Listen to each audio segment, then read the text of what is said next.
அவர்கள் 2ஆம் ஆண்டு படிக்கக்கூடிய ஏஐ மாணவர்.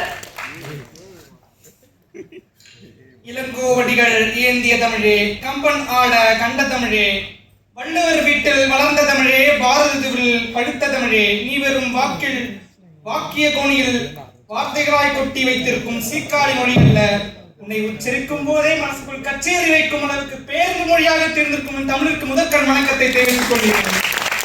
கச்சேரி பலமா இருக்கு. முக்கணிகளில் சிறந்தது மா, தமிழ் மாதங்களில் சிறந்தது மே, ஆங்கில மாதங்களில் சிறந்தது மே, தமிழ் மாதம் சிறந்தது மே, தை. ஆக மொத்தம் மாமேதையாக இங்கு அமர்ந்திருக்கும் நடுவர்களுக்கு என் முதற்கண் வணக்கத்தை தெரிவித்துக் கொள்கிறேன்.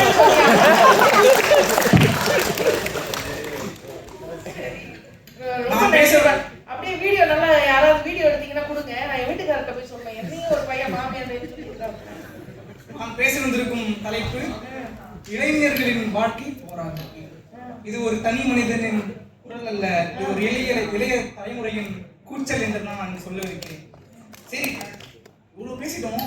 நம்ம யாருக்குமே எல்லாருக்கும் ஒரு ஆசை இருக்கும்ல, சின்ன வயசுல இருந்தே இருந்திருப்போம். இந்த ஆசை எனக்கு வேணும், இந்த ஆசை போனோம். எந்தெந்த வீட்டிலையும் ஒருத்தர் ஆசையையும் கட்டி பூட்டி மனசுக்குள்ளே இளைஞர்கள் இப்போ வைத்துக் கொண்டிருக்கிறாங்க.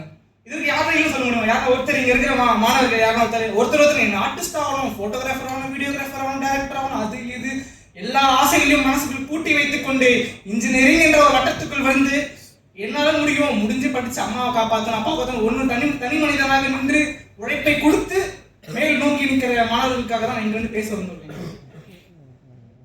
சரி, ஓகே. முதல் பட்டதாரி சொல்லிட்டு சர்டிபிகேட்டை மட்டும் பாக்கெட்ல வச்சுக்கிறோம். பாக்கெட்டை பார்த்தா பணம் எம்டியா இருக்கு, பாக்கெட் எம்டியா இருக்கு. என்ன பண்றது? அந்த பாக்கெட் எம்டியா இருக்கு, எம்டியை ஃபில் பண்றதுக்கு ஒரு சின்ன ஒரு கதையா சொல்றேன்.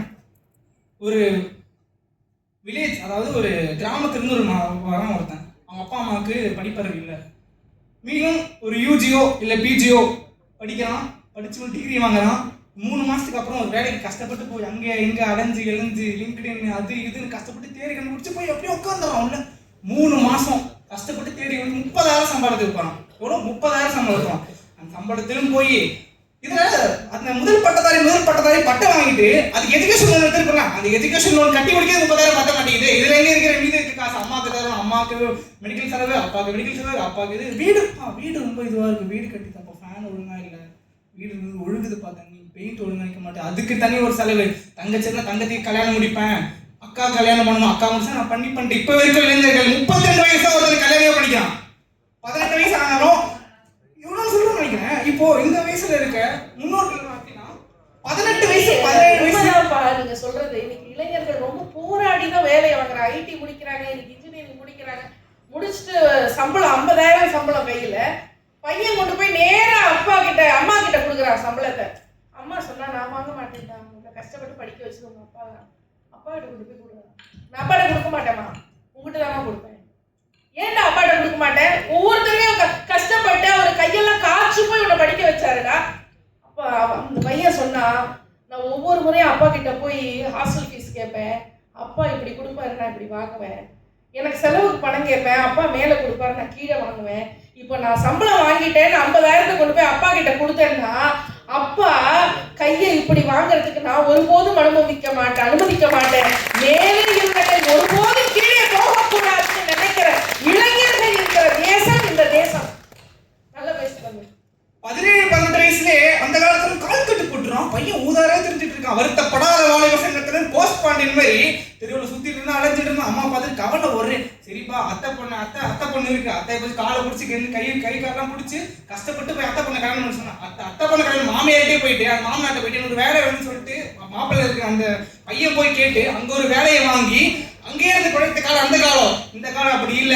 நைட்டும் இரவும் பகலும் பாராமல் ஸ்விக்கி சொமேட்டோ ஓடி குழைத்திருக்கிற இளைஞர்கள் இந்த காலத்தில் இருக்காங்க. தனக்கு ஃபீஸ் கட்டக்கூட ஸ்விக்கி சொமேட்டோ படித்து தன் காலால் சுயர்ந்த காலால் நின்று கொண்டிருப்பது இந்த காலத்தில் இளைஞர்கள்.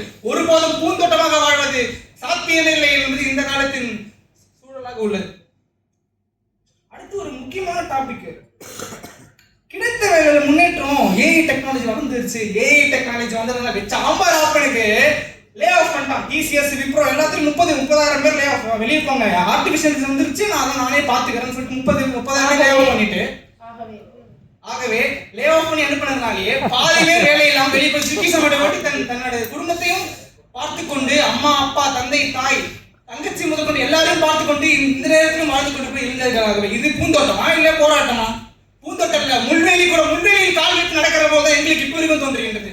கிடைக்கும் செப்பல் போடுறது, செப்பல் கிழிஞ்சா கூட வாங்கறதை யோசிச்சு ஒரு காசும் ஒவ்வொரு நுனியும் செலவு பண்ணா போயிருந்து தனக்கு சட்டை கூட எடுக்க யோசித்து பிறருக்கு கொடுக்க வேண்டும். தன் தாய் தந்தைக்கு, தன் மகனுக்கு, தன் மகளுக்கு, தனக்கு இருக்கும் தங்கை அக்காக்களுக்கு கொடுக்க வேண்டும் என்று நினைத்து வாழ்பவர் தான் இந்த காலத்தில் இருந்திருக்கு. இது பூந்தோட்டம் போராட்டமா? பிளெக்சியல் என்று நமது ஆசிரியர் சொன்னார். பிளெக்சியல் அதை சாம்பார் என்ன ராப் எனக்குன்னு சொல்லிட்டு உள்ள போன சர்வர் டோன் 404 யாராவது நாட் ஃபவுண்ட் அப்படின்னு போடுவாங்க. அப்படியே போட்டுட்டு சர்வர் மிஷினும் கஷ்டப்பட்டு ஸ்பேஸ் எழுதி ரெஃப்ரெஷ் பண்ணி 10 நிமிஷம் அப்பா வந்துருச்சா சைட்டுன்னு சொல்லிட்டு டப்பு டப்பு கிடைக்கிற ஸ்டார்ட் ஆகணும். எல்லா ஸ்டார்ட்டும் அழித்து விட்டு ஒரு 6 ஸ்டாஃப் கிடைப்பாங்க. 6 ஸ்டாஃப் நல்ல மனசு. நான் மனசார சொல்றேன், சவிதா பள்ளியில் அனைத்து ஆசிரியர்களும் தங்கத்திற்கு மேல். அதுதான் உண்மை.